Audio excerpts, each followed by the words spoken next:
実験場。子供たちを完全な兵士に変えるプロジェクトが進行していた。Ah, there it is. 精神 Specimens. 改造、 Psychological reconstruction. 人間 Okay. 改造の研究。孤児たちに徒党を組ませ、その中で彼らがどう憎み合い、どう Ah. 争い合うかの観察。哀れみを全く感じない冷徹な人間をいかに生み出すかの実験。Yeah, it checks out. そんな子供たちが成長してどんな人間になるか想像がつく。 Yeah. You can imagine. じゃあそこで行われていたことを証明する手立てはない。プロジェクトに関わった内務省関係者も逃亡したし、私聞いたことがあるんだ。たった一人だけうまく経歴をごまかしてこの国にとどまれた人間がいるって。 That might be our guy. そいつが511キンダーハイムの悪魔のプロジェクトを監察 Overseeing してい it? た人物だって。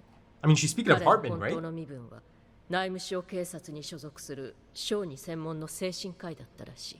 表向きは厚生省の地区担当官とか言いながらね。 It's him. 厚生省の Yeah? 地区担当官。 That's how he introduced himself. My gosh. いい夢見たわよ。 Aww. おやすみ。そんな話もすべて例の事件で闇の中だけどね。 The incident, Damn. eh? The revolt. 嫌なこと思い出しちゃった。お願いします。あそこで何があったか教えてください。僕のサッカーボールは Soccer ball. I love how he says it. Oh god. はい、ここにあるわよ。 I'm about to have a speak of the devil moment, aren't I? Oh. もうすぐあのおじさんが迎えに来るって言ってたから、それまで静かに寝てるのよ。 Oh no, she is speaking of Tenma, but I believe Hartman's going to show up. 最初は511キンダーハイムの委員長の変死から始まった。その直後、教官たちの間で委員長の後釜を狙っての勢力争いが起きた。 Ah, yeah.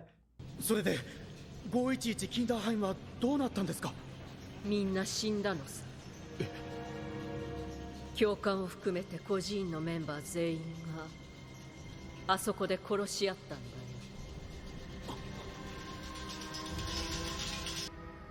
Yeah, this ominous music kicking in 世 now. 界が真っ暗だなんて大嘘だ。明日はきっと It's the hope that kills. ディータ、お Dita. 迎えが来たわよ。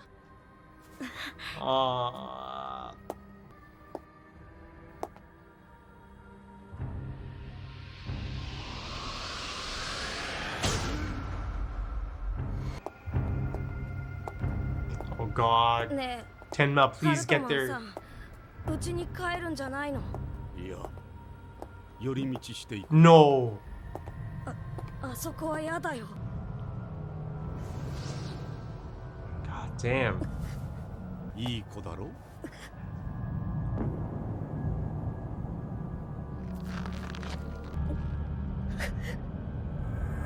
My god. Strikes fear in the kid's heart. 私が帰ってくるまでディータを渡さないでくれって言 Come っ on, たでしょ。 Tenma, don't be naive. あの人、あの子の里親ですよ。 Okay, そ so れにとても紳士的な人だったわ。 yeah, he あなたよりずっとね。自分から進んで彼についていったのよ。 look at these character designs, man. I love it. So unique. It's a fantastic sound mixing kicking in. ディータ、 Yeah, this dude just does not lock his door, does he? Oh, did he take him to the ruins of the orphanage?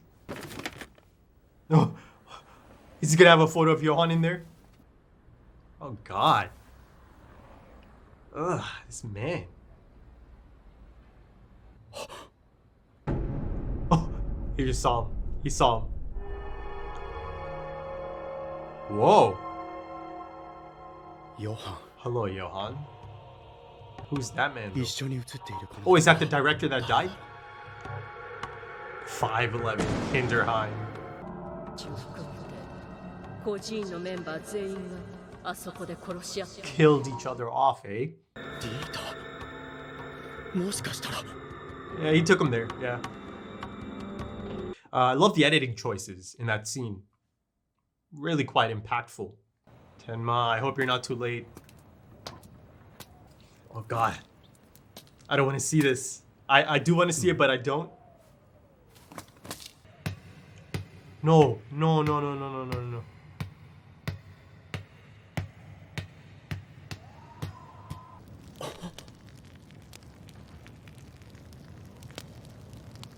What the fuck is going on? ディーター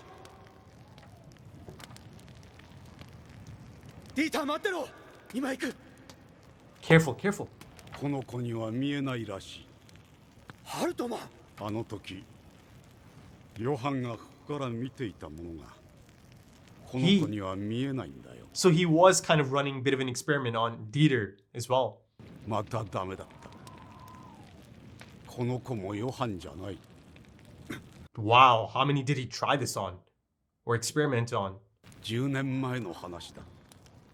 Ooh. 教官も孤児も50人全員が息絶えていた。ヨハンはそれを眺めていた。この場所から彼は眺めていた。ヨハンはただ眺めていたのだ。 Oh, ヨハンに score. 尋ねたよ。 It's almost demonic. 一体何をしたんだと。こうして油の染み込んだ布を焚き火にかざしてね。この意味がわかるかね。人が集まると憎しみが生まれる。僕はそれにほんの少し油を注いだだけだよ。わずか10歳の少年がだよ。そして彼はやってのけたんだ。 Chills. 自分は指一本動かさずに50人もの人間を殺し合わせたんだ。あなたたちの The devil あな himself, たたちの eh? 実験が彼をそんな人間にしてしまったんじゃないか。そんなとんでもない。確かに511キンダーハイムは実験場だ。 Oh. 孤児たちを完璧な兵士に育て上げる。 But Johan didn't require any of... 彼は生まれながらの指導者だ。彼は頂点に立つべき人間だったんだよ。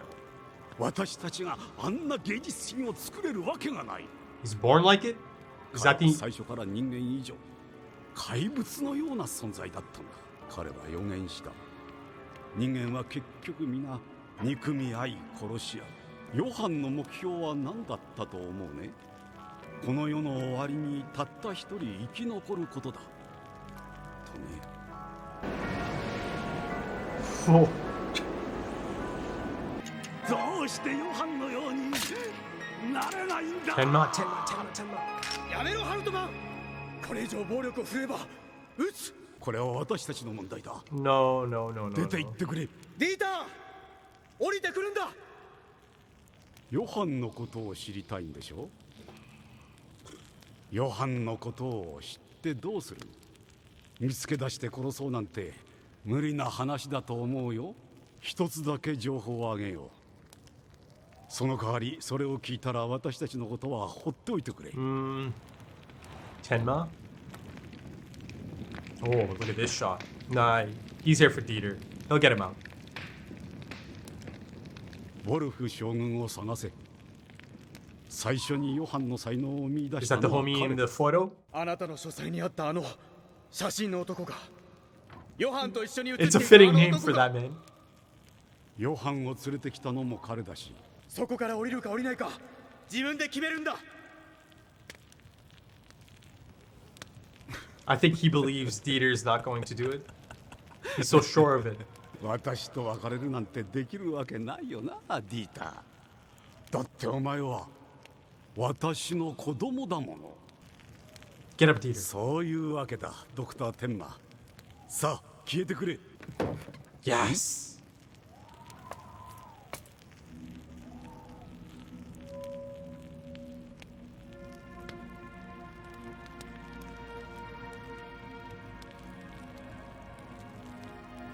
There you go. Take those steps. そのままゆっくりゆっくり。ディーター、戻っておいで、私の可愛いリータ。 Kawaii. 私から離れて生きていけると思っているのか。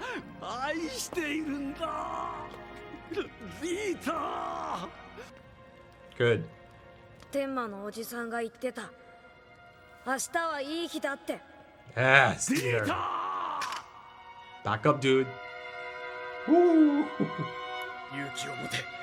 怖くない。 Man's having a panic attack. It's interesting. No. Oh, I thought he was gonna blow his brains out. My God. Whoa. Incredible episode. ここからバスに乗って9年通りで降りるんだ。すぐ目の前の孤児院だ。 Okay. そこのエルナ・ティーツェって先生。 Elna. Okay, I have a name. 見た目はおっかないけど根はすっごく優しいおばさんだ。 She's kind. Hard exterior, of course. 元気でな。ここでお別れだ。あと2、3 It's not 分 gonna で be バス easy for him, though. I can get to him. Yeah. ダメだ。私についてきちゃう。それ Ah. Tenma, you might not have a choice. リータ。 He's ダメだ latched って onto you 言ってるだ now. ろ。私についてきちゃう。私についてきちゃう。That's a great episode, man. Yes. Yes. Okay, so episode 12. Yeah, I mean, that's definitely one of the best of the series so far. Possibly the best episode of the series so far. I mean, it's certainly a contender for that. I mean, that is just such a gripping episode, right? And it feels like quite a pivotal episode as well. I mean, both of these episodes, 11 and 12, together, because they do kind of feel like one large episode kind of split up into two. I mean, damn, that's quite the extensive recap at the beginning of this episode as well, right? Yeah, I'm not sure if that's going to be a common practice throughout the entire series to have like a 2-minute recap. It's essentially including the entire scene from the last episode, right? But yeah, like I said, I thought it was gripping. I mean, the sense of dread that it builds up. My goodness. Oh, and of course, I've got to say top tier sound design. The ambient sound design in this one is just so, unsettling at times, right? And at times at the orphanage, it was actually beginning to sound like a game. The really detailed sound mixing and sound design, the ambient score of a game, right? Survival horror, perhaps. But yeah, it's just top tier stuff. It really is. And yeah, it turns out that indeed these two episodes are really quite important from this point on to the rest of the story. For sure. I mean, there is some, some fascinating insight, right? A few things that kind of flip everything I know on its head, even, right? But, before I go any further, I do have to consider the possibility, the idea of an unreliable narrator, even, in Hartman. I mean, at times he is beginning to sound like a zealot, right? This true believer. Yeah, it's, the thing is, I don't know if any one person, even someone like Hartman, who clearly was quite close to Johan once upon a time, I just don't think any one person truly knows Johan inside and out, right? Yes, he's able to provide some key insight, right? Some key background information in terms of his behavior, his mannerisms, and kind of confirming for us, the audience, that no, he actually was like that before he showed up at 511 Kinderheim. And that ultimately, Kinderheim actually ended up being this ideal environment for him, specifically, right? To nourish, to feed that inner monster, perhaps. I mean, it was really beginning to sound like it actually reinforced everything for Johan, even at that early age. But I've got to say, the fact that Hartman is still alive, right? The fact that Johan has kept him alive, because of course, you know, it's not just some oversight, you know. It's not as if he just forgot about Hartman. He's alive because Johan made it so. Johan is allowing him to stay alive, right? I mean, that's not to say that he's not going to kill him now, you know. There's a purpose behind all of his actions. So maybe this is one of the reasons he needed him to be alive. Or he wanted to keep him alive, right? To serve a purpose. Because up until this point, you know, it's really, really quite a rare thing. Really rare. To kind of have a run-in with Johan.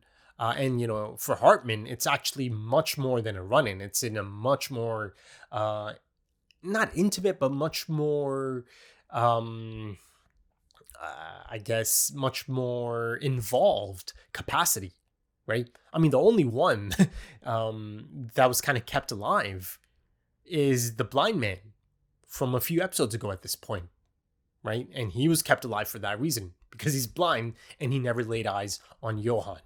Right. And, you know, speaking of laying eyes on Johan, there's a photo now. I mean, that's just me kind of assuming that Tenma took that photo, hopefully, because that photo also has his next target, his next destination. It has someone named General Wolf in that photo alongside Johan. Right. So I'm guessing he kept that photo. Surely, you know, Tenma is an intelligent fellow. For the most part, you know, there's a few slip-ups here and there in terms of him trying to protect his identity and all that. And, you know, him kind of freaking out at the hospital in that manner, momentarily at least, kind of losing composure as he comes back and finds out that indeed Hartman did come back and take young Dieter. And of course, I'll get to Dieter. You know, I really, really like this kid. You know, I'm so happy that it had a happy ending. I mean, so far at least, he was able to climb out of that hell, that living hell that Hartman kind of forced him into, right? I'll get to that in a bit. But yeah, General Wolf is apparently the person who discovered Johan. And he discovered Johan's skill, right? And he's the one who brought him to Kinderheim 511. So yeah, you know, you've got a POI, quite a significant POI on the list at this point for both us, the audience, and for Tenma, right? Now, I'm not sure if it's going to be just as simple as him just coming across him in the next few episodes. This might be a bit of a longer journey, right? So Kinderheim 511 isn't truly the origin of Johan, right? It goes further back than that. I mean, if you are to believe Hartman, right? Again, like I said earlier, you kind of have to take it with a pinch of salt, right? There's only so much that he thinks he knows, right? I mean, he likes to believe that he knows Johan, everything there is to know about Johan. He's proud of Johan, right? So much so that he stages the whole Dieter situation at the orphanage in a similar manner or similar fashion, right? It's like a throne at the top of those stairs. Right? Ultimately, he thinks that Dieter is not fit for that throne. He is not fit to sit in the same seat as his beloved Johan, right? This Übermensch, essentially. Hey? You know, kind of getting into a bit of a Nietzsche. You know, maybe even potentially the concept of the last man is being brought in as well. And of course, some of the things he had to say about Johan are recognizable for us, the audience, right? 12 episodes in, because, you know, I've experienced a lot of these things already. You know, I already have a bit of a profile for Johan and how he kind of functions. I mean, it appears that his knack for being quite manipulative is present even back then at Kinderheim 511. Hell, you know, that mysterious death of the director, I'm pretty sure that must have been Johan, because he knew how to pit these people against each other. He knew if he eliminates the director, it's going to create this dog-eat-dog situation in there, right? And, you know, I find it interesting that there is this parallel to the situation at Kinderheim And then, the situation, the power struggle at the hospital as well, earlier in the series, right? I mean, perhaps not as extreme, no one's out here just trying to eliminate each other. And even that aspect of it, all 50 people just killing each other. And that's a mix of instructors and orphans. See, I don't know how much of that is the actual truth or how much of that is kind of almost fabricated or kind of really exaggerated through Hartman, right? To kind of build up this legend of Johann. But he immediately denied or refuted Tenma's claims that they made Johann the way he is. They did this to him. They corrupted him. His soul, his mind. They created this monster. He's essentially accusing them of being the real monsters, right? That is a bit of a reoccurring theme, and it is going to be a theme throughout the series, right? Hartman actually believes that he was a monstrous being from the start, right? That he was born this way. So yeah, again, pinch of salt and all that. I mean, he felt that Johann is this piece of art, right? This deity that he just worships.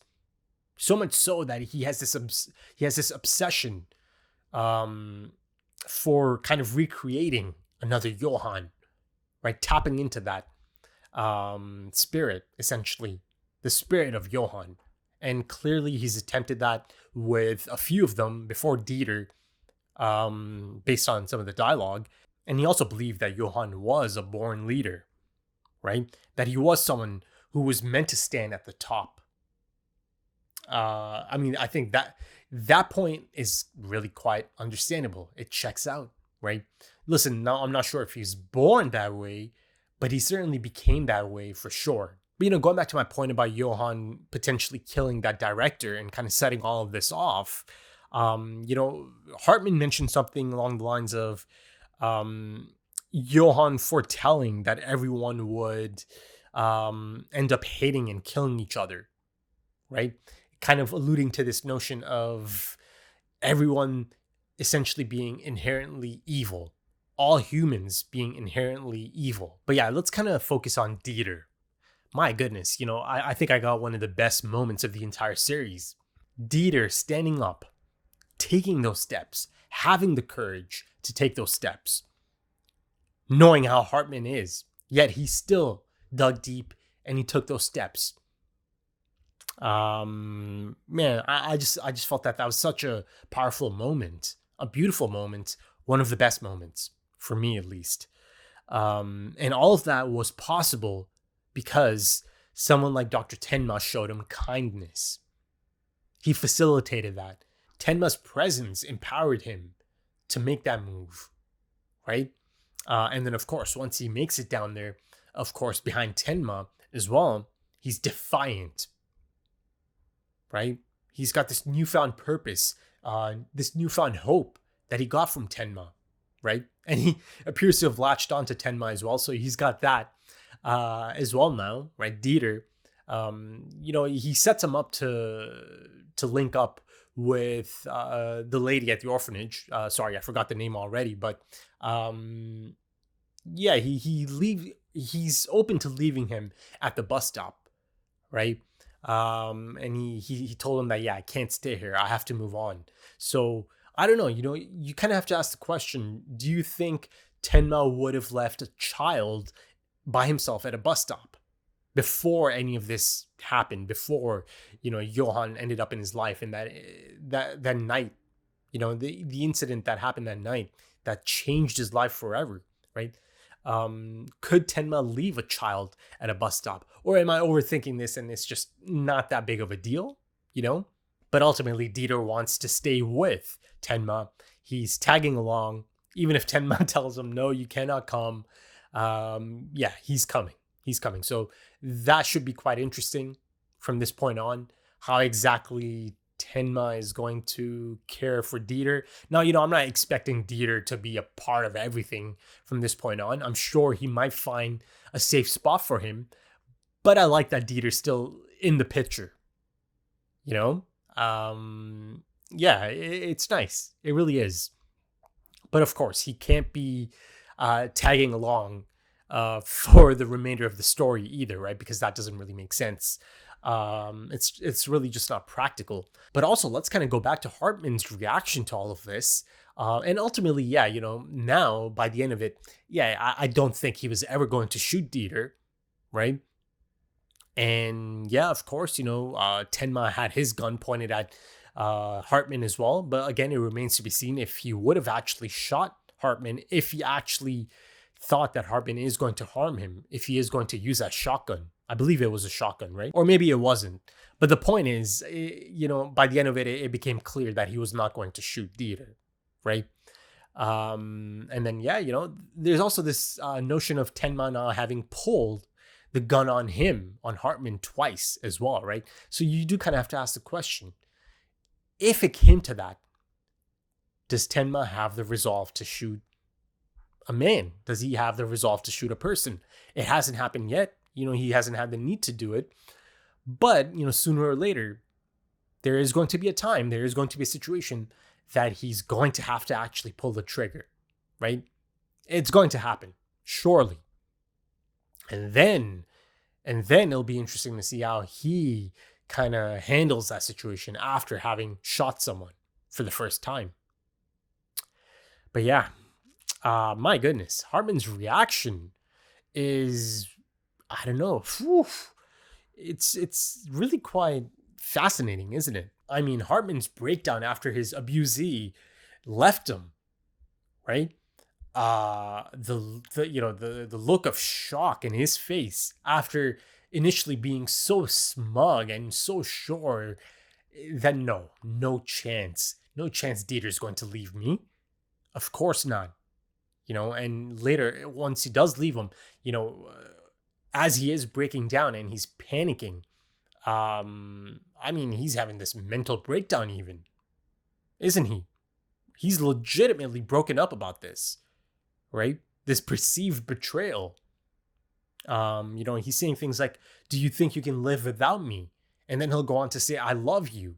You see that there's this immediate emptiness within Hartman, almost as if he was the one that was dependent on Dieter as the abuser, right? Yeah, it's an interesting one, isn't it? To see him just crumble in that manner. But yeah, to finish off on Dieter, he was in that abusive environment, right? Yet he rose above that evil. He was able to dig deep and rise above. My God, earlier that shot of him at the hospital, it's just haunting. It's heartbreaking. He's so happy, perhaps for the first time in his life even. And then, he hears that, he's about to go home. He's expecting Tenma to show up at the door. But no, it's Hartman. And that frame of his face, right? The look in his face, my God. And that essentially dolly zoom in shot. Oof. It was really, really quite tough to see that play out. Because listen, I actually feared the worst. I thought he might actually harm him in a manner that might end up leading to his death. He might beat him so much, right? And initially I did think he might be capable of shooting him, of shooting Dieter. But yeah, going back to the initial point, he was able to rise above all of that due to the kindness shown to him by Tenma. Right? Tenma's out here still doing his thing, man. This is I spoke of this episodes ago at this point, right? And it's lovely to see this, the impact Tenma is having. And then, of course, finally, I did get a new ending, or a bit of an addition to the ending. It actually wasn't too much new stuff. It's our little monster, or at least one of them, that headed towards town, runs into a farmer, right? There's 2 new frames, I believe. The second one's like a close-up, right? So it's kind of difficult to extract much out of that until maybe I get a few more frames of that. So for now, I'll put a pin in that as, I don't know, a piece of the puzzle until I get a bit more. But it's certainly good to get a bit more because it's been a few episodes now. I think 5-6 episodes maybe, at least 5 at the least, since I had an update to the ending. And of course, I am watching the ending every single time, even if I'm not including it in the full length.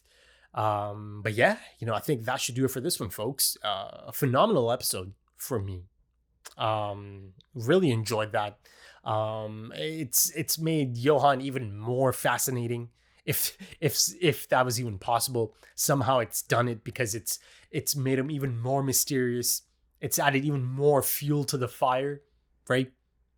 And of course, it's given us some of the next steps as far as Tenma's journey goes.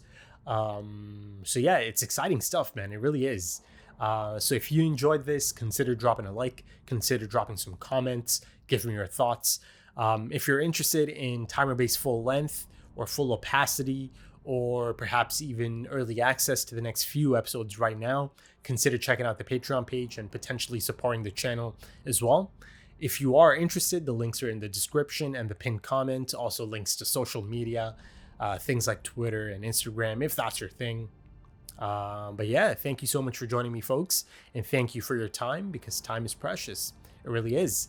And I do hope to see you again soon for the next one. Until then, take it easy.